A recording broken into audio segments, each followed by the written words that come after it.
श्री सद्गुरु महाराज की जय। आज मैं आपको एक प्राचीन कथा सुनाता हूँ।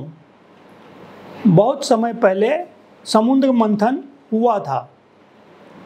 इसमें राक्षसों ने एवं देवताओं ने मिलकर समुद्र मंथन किया था। समुद्र मंथन इसलिए किया गया था कि इसके अंदर से जो शक्तियाँ निकलेंगी उसको हम आपस में बांट लेंगे, और उसके लिए राक्षसों ने और देवताओं ने मिलकर समुद्र मंथन किया।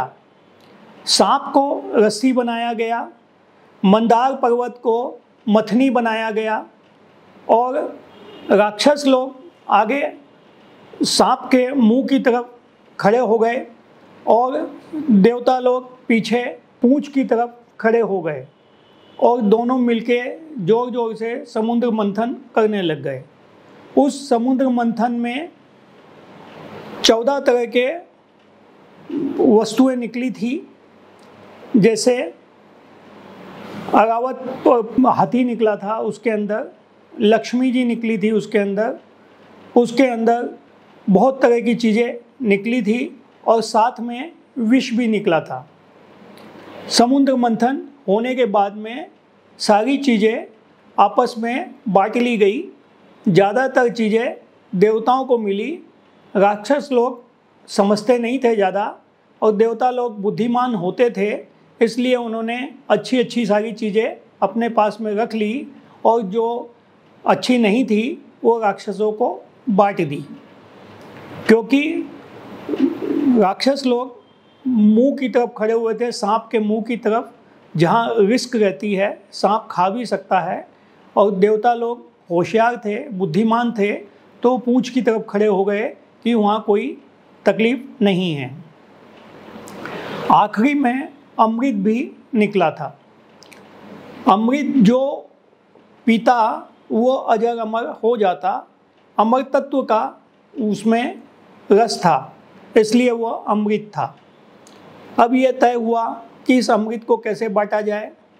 तो देवता लोग होशियार थे, उन्होंने सोचा यदि ये राक्षस लोग अमृत पी लिया तो ये अजर अमर हो जाएंगे और ये हमेशा हमको दुख देंगे। तो इसलिए उन्होंने एक तरकीब निकाली।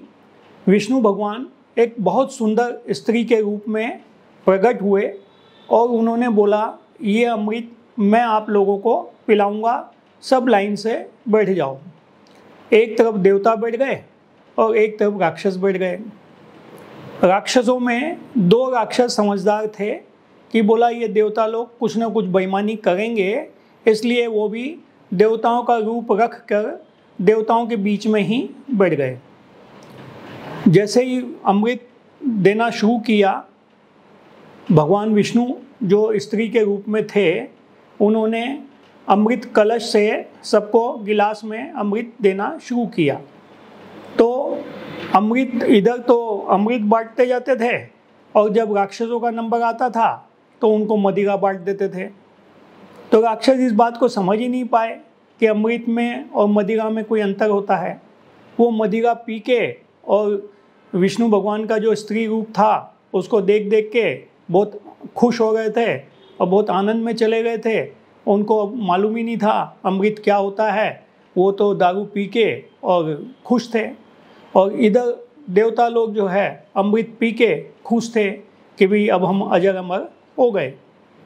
इनमें जो 2 राक्षस देवता के रूप में शकल बना के जो बैठ गए थे, एक वो राहु था और एक केतु था। राहु और केतु ये दोनों भी अजर अमर हो गए। जितने देवता अजर अमर हैं उसी प्रकार से राहु केतु भी अजर अमर हैं। ये तो हुई एक पौराणिक कथा जो हुई थी, लेकिन मनुष्य के अंदर भी हमेशा मंथन होता रहता है। मन के अंदर मंथन होता रहता है। कोई काम करना है या नहीं करना है, इसका मंथन होता रहता है। यदि वो देवताओं वाले स्वभाव से किसी भी तरह से उसको पॉजिटिव में रखे तो उसका फ़ायदा होगा, और यदि उसके मंथन में नेगेटिव रहे, राक्षस प्रवृत्ति रहे, तो उसका नुकसान होगा।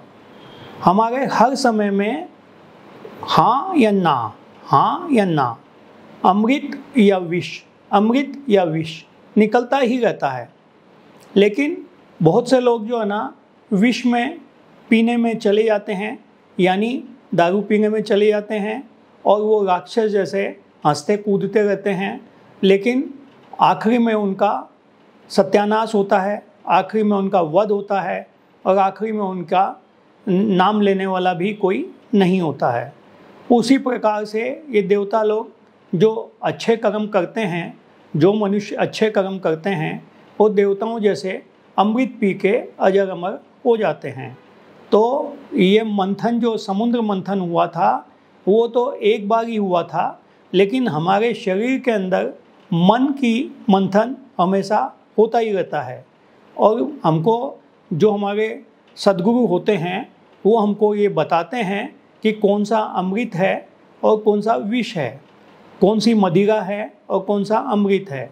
तो हमको जब पहचान हो जाती है तो हम उसको अमृत को ही लेना चाहते हैं, और जिनके सद्गुरु नहीं होते हैं वो मदिरा को भी अमृत समझ के पी लेते हैं और जिंदगी भर दुखी होते हैं, खुद का भी सत्यानाश करते हैं, अपने परिवार का भी सत्यानाश करते हैं, और नाम जो बना के जाना चाहिए वो नाम डुबा के मरते हैं।